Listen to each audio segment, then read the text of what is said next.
예. 대한민국의 형사사법제도는 170석의 힘자랑과 문재인 대통령의 거부권 행사 가능성이라는 비논리적 요소에 의한 시한부 협상의 대상이 아니라고 저는 생각합니다. 지금 이 소위 대한민국 형사사법체계의 근간을 뒤흔드는 제도를 이렇게 밀어붙이기에 적절한 시기인지는 민주당에게 되물을 수밖에 없습니다.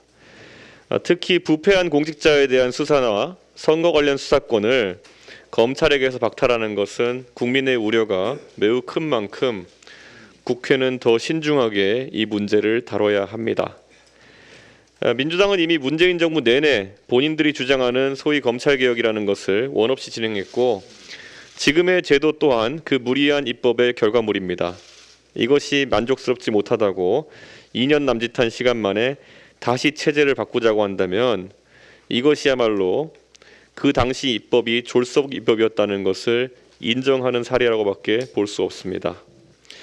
국민이 바라는 입법을 하기 위해서는, 그리고 국민이 혜택을 보는 입법을 하기 위해서는 시한을 정해놓고 상대를 강박의 상태에서 협상하도록 진행하는 방식보다는 최대한 많은 정보를 국민에게 제공하고 논의를 할 수 있도록 해야 합니다. 이에 저는 어제 국회법 58조 6항에 따라서 각계 전문가들을 모아서 이 법률에 대한 입법 공청회를 개최할 것을 제안했습니다. 또한 이 사안에 대해서 주무장관 지명자인 한동훈 후보자의 생각이 입법부의 생각과 다르다면 이 법은 적용 단계에서부터 상당한 부침이 있을 것이기에 혼란을 방지하기 위해서라도 한동훈 장관 후보자에 대한 청문회 등에서 이 문제를 더 구체적으로 논의하는 것이 옳다고 생각했습니다. 만약 공청회 또는 법무부 장관 후보자 청문회를 통해 민주당이 추진하고자 하는 소위 검수완박 법안에 대해 국민적 우려가 불식되고 그에 대한 지지 여론이 생긴다면 국민의힘도 입법 과정에 매우 흔쾌히 동의할 수 있을 것입니다. 그리고 오늘 지방선거와 함께 치러지는 국회의원 보궐선거에 후보자를 선출하기 위한 국회의원 보궐선거 공천관리위원회 위원장을 선임합니다. 저는 이번 선거에서 수도권 선거가 매우 중요하다고 판단합니다. 지방선거에 더해 국회의원 보궐선거에서 의석을 최대한 많이 확보해 이 여소야대 전국을 돌파할 수 있는 힘을 모아내야 합니다. 의석 확보를 위한 전략적이고 순탄한 보궐선거 공천을 해내도록 하겠습니다. 검수완박법 중재안 합의에 대한 국민 여러분의 우려와 비판의 말씀을 겸허히 새깁니다.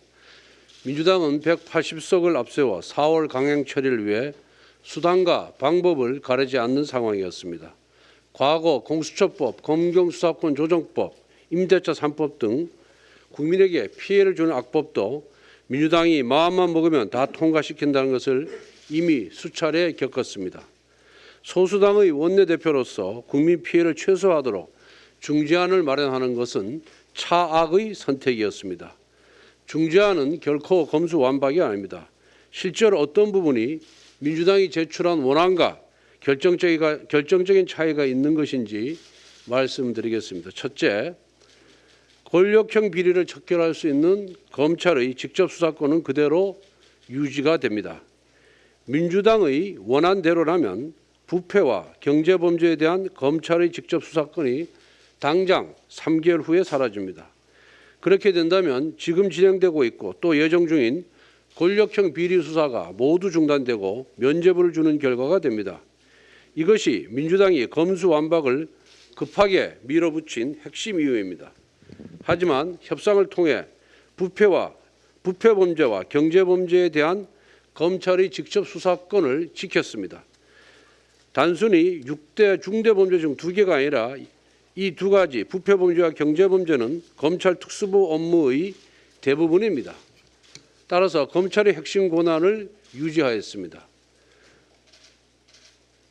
부패와 경제범죄를 사소한 것만으로도 권력형 비리를 척결할 수 있습니다.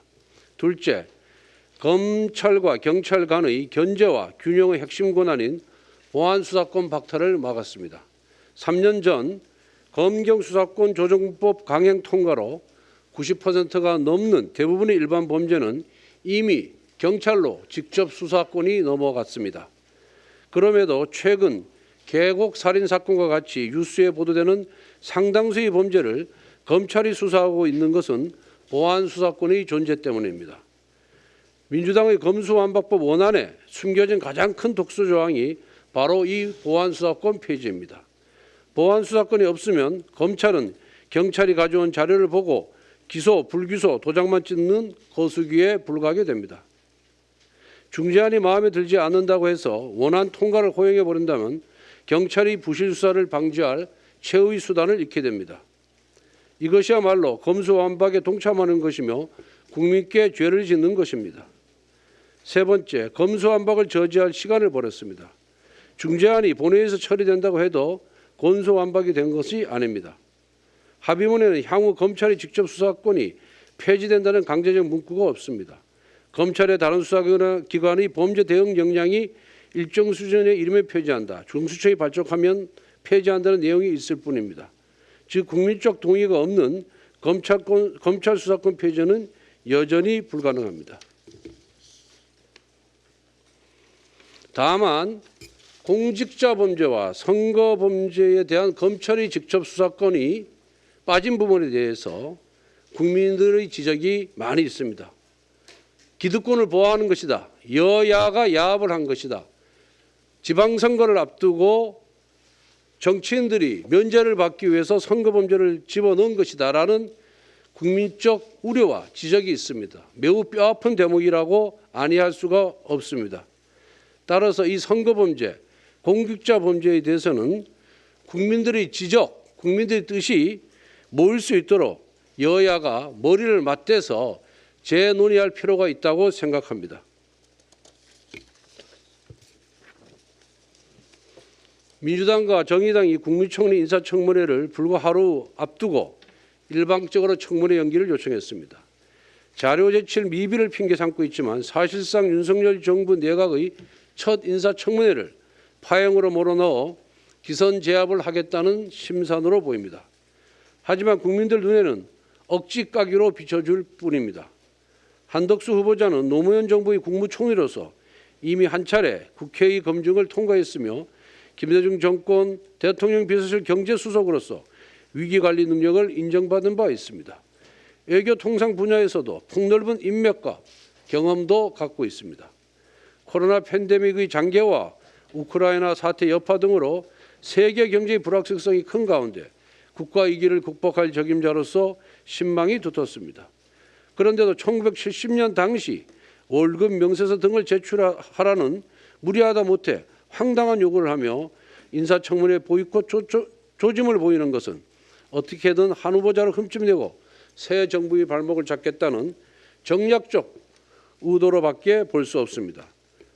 비상한 국가 위기 상황입니다.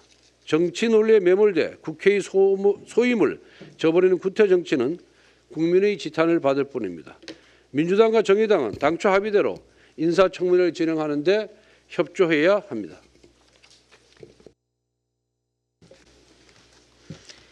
민영배 위장 탈당은 국회판 위장 전입입니다. 민영배 위장 탈당은 이승만 정권의 4.4 의입 개헌 이래 대한민국 정치사의 최악의 꼼수입니다. 민영배 위장 탈당은 정당 정치에 반하는 것입니다. 더불어민주당은 탈당한 날로부터 만 1년이 지나지 않으면 복당할 수 없는 게 원칙이라고 못 받고 있습니다. 곧장 복당시킬 경우 초유의 위장 탈당을 당 차원에서 자인하는 것이어서 더불어민주당의 선택이 궁금해집니다. 지난 3월 9일 정권은 교체됐습니다. 그러나 더불어민주당의 절대 의석은 앞으로도 만 2년 넘게 유지됩니다. 검수완박은 중대범죄로 기소돼 재판 중인 최강욱, 황운하 의원, 중대범죄 피의자인 김용민 의원 등이 주도해왔습니다. 곧 구성될 사기특위에는 검수완박을 주도한 강성파 의원들은 반드시 제외돼야 됩니다. 중대범죄 수사 및 재판의 당사자들이 개혁을 빙자해 칼을 휘두르는 추태는 중단돼야 합니다. 일련의 검수완박 사태는 더불어민주당의 일방 추진, 강행 처리 압박이 원인입니다. 국민은 이미 경찰의 LH 투기 의혹 사건 처리 과정을 지켜봤고 공수처의 무능함을 경험했습니다. 충분한 공론화 과정 없이 70여 년간 이어진 국가 형사 사법 체계의 근간을 뒤흔들어서는 안 됩니다. 국가 형사사법체계가 흥정의 협상의 대상처럼 보여서는 안 됩니다. 정치인에 대한 검찰 수사를 봉쇄한 것처럼 비춰져서도 안 됩니다. 극단적 충돌을 피한 만큼 사개특위에서 여야는 시간을 갖고 제대로 충분히 머리를 맞대야 합니다. 지난주에 그 양양자 의원의 양심 선언, 그다음에 뒤따르는 그 민주당 민영배 의원의 꼼수 탈당, 이런 일이 계속 벌어지자 민주당의 검수완박 법안에 대해서 국민의 저항이 심해지기 시작했습니다. 민주당 쪽에서도 이런 탄식이 흘러나왔습니다. 우리 망했구나, 망했어. 그러고 있던 차에 박병석 국회의장의 중재안이 나왔고, 그 중재안에 대해서 여야가 타협했다 이런 소식이 흘러나왔습니다. 저는 깜짝 놀랐습니다. 특히 부패한 공직자 또 선거사범에 대해서 검찰의 직접 수사권을 빼앗는 이 중재안에 대해서 국민의 분노 거셉니다. 국회의원들이 국민들께서 주신 입법권으로 국민들은 안중에도 없고 부패한 정치 권력을 위해서, 부패한 정치인들을 위해서 보호하겠다고 이런 막장 타협안이라고 내놨다고 국민들께서 생각하시지 않겠습니까? 야합이라고 생각하시지 않겠습니까? 이미 양양자 의원의 고백에서 보았듯이 민주당의 검수완박법의 그 동기는 문재인 청와대 인사 20명이 깜빵에 가지 못하도록 하는 법안이라고 스스로 만천하에 드러내버렸습니다.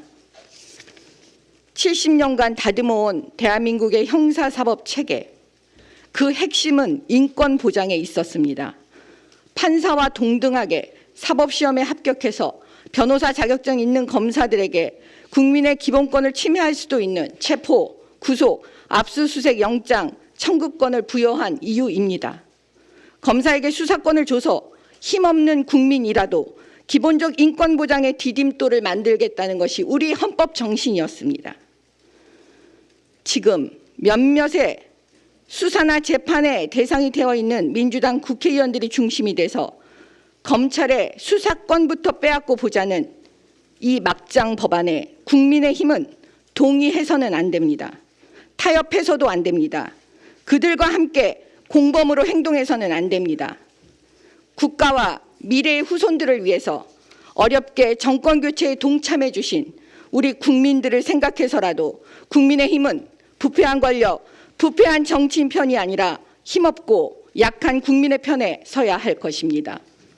여야 정치인들에게 호소드립니다. 민주당 안민석 의원께서 정경심 교수 사면을 건의했습니다. 경기도지사 경선을 앞두고 민주당 내 강성 지지자들을 위한 전략적 판단이었다고 생각되지만 안민석 의원의 말 한마디가 국민의 분노만을 자아내는 것 같아 안타깝습니다. 더불어민주당은 과거에 전직 대통령 사면의 전제로 당사자의 반성을 이야기한 적이 있습니다. 같은 논리라면 조국 정경심 부부는 잘못을 뉘우치고는 있습니까? 본인들의 잘못으로 박탈감과 분노를 느낀 국민께 사과를 하기는커녕 수사가 잘못됐다며 우기기나 한 게 조국 정경심 부부 아니겠습니까? 심지어 민주당의 몇몇 의원들은 정경심 씨의 유죄를 선언한 대법원 판결을 불복하는 발언을 남긴 바 있습니다. 무슨 낯으로 국민 앞에 사면을 건의하는지 그 뻔뻔함에 부끄러움만 느낄 따름입니다. 오늘부터 시작되는 인사청문회와 관련해 한 말씀 더 드리겠습니다. 인사청문 대상인 장관 후보자들께서는 청문회를 잘 준비하셔서 국가와 국민을 위해 일조할 수 있는 인재라는 점을 국민 앞에 보여주시기 바랍니다. 아울러 정호영 보건복지부 장관 후보자께서는 하루빨리 거취를 결단해 주시기 바랍니다. 제가 결단을 촉구한 지 벌써 일주일이 지났고 그동안 수많은 국민들의 비판과 공정의 잣대가 우리를 향했다는 사실을 엄중히 바라봐야 합니다. 국민들은 정 후보자의 위법행위 여부를 묻고 있는 것이 아닙니다. 장관이라는 자리가 이해충돌 의혹으로부터 본인의 결백을 입증하는 자리도 아님을 명심하시기 바랍니다. 조국 전 장관의 인사청문회 당시 문재인 대통령께서는 본인이 책임져야 할 명백한 위법행위가 확인되지 않았는데도 의혹만으로 임명하지 않는다면 나쁜 선례가 될 것이라 말씀하셨습니다. 무책임했던 문 대통령의 말씀에 온 국민의 분노를 샀다는 사실을 우리는 다시 한번 명심해야 할 것입니다. 세계 경제가 전방위적인 위기상을 맞고 있습니다. 미국 연준이 빅스텝 금리 인상을 공식화하면서 국제금리가 급등하고 환율도 급등하고 있습니다. 글로벌 공급망 훼손으로 물가도 급등하고 있습니다. 우크라이나 전쟁, 중국 상하이 봉쇄 등 경제 환경도 점차 악화하고 있습니다. 대변수에 취약한 우리 경제는 하루하루가 살얼음 판입니다. 이렇게 심각한 상황에서 청와대는 적절한 경제 대책은커녕 문 정권에서 경제가 비약적 성장을 이뤘다는 식으로 볼썽사나운 자아자찬에 여념이 없습니다.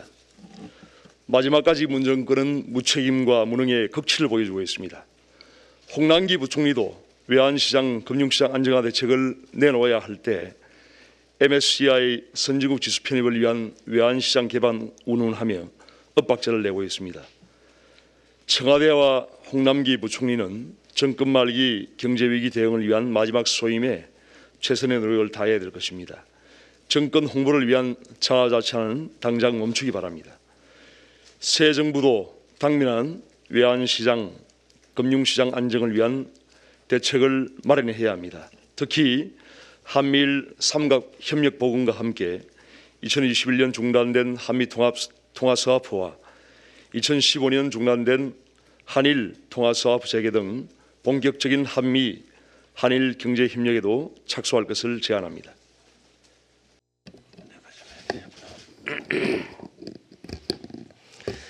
민주당의 새 정부 출범에 대한 발목 잡기가 도를 넘고 있습니다.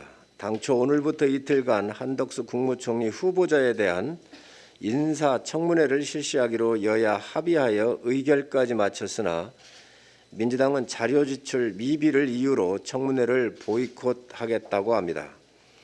그러나 한덕수 후보자가 자료 제출이 미비했다는 것은 말도 안 되는 이야기입니다.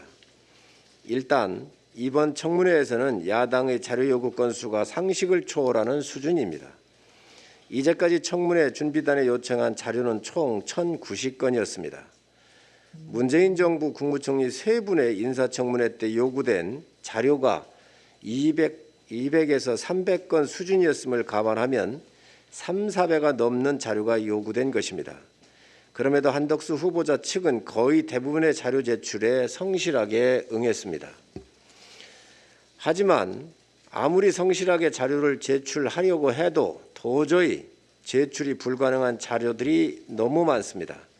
돌아가신 지 40년이 지난 후보자의 부친과 모친의 부동산 거래 내역 일체, 1970년 사무관 임관 이후 봉급 내역 전부, 1982년부터 1997년까지 모든 출장 기록, 33년 전 부동산 계약서 등이 대표적인 내용들입니다. 민주당 청문위원들께서는 30년 이상 지난 부동산 계약서를 모두 가지고 계신지 묻지 않을 수 없습니다. 현 시점에서 도저히 구할 방법이 없는 자료들을 요구해 놓고 제출이 안 돼서 청문회를 못하겠다고 하면 국민들께서 납득을 하시겠습니까? 한덕수 후보자께서도 최대한 자료를 찾아보시고 추가로 제출이 가능한 자료가 하나라도 더 있다고 한다면 제출해 주실 것을 다시 한번 요청드립니다.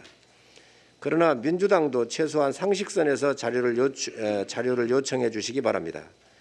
70년대, 80년대 자료들을 요구해 놓고 없다고 하니 자료 제출이 불성실하다고 하는 것이 말이 됩니까? 타임머신 타고라도 가서 가져오라는 얘기인지 묻지 않을 수 없습니다. 인사청문회 일정을 의결한 것은 여야 간의 약속이기도 하지만 국민과의 약속이기도 합니다. 이미 공중파 3사와 국회 방송이 생중계를 준비하고 있습니다. 국민들께도 국민들께서도 인사청문회를 고대하고 계십니다. 이 상황에서 갑작스럽게 청문회를 연기하자고 하는 것은 국민에 대한 예의가 아닙니다. 민주당은 더 이상 발목 잡기를 멈추고 잠시 후 10시부터 시작될 예정인 한덕수 국무총리 후보자의 인사청문회에 참석해 주실 것을 간곡하게 호소합니다.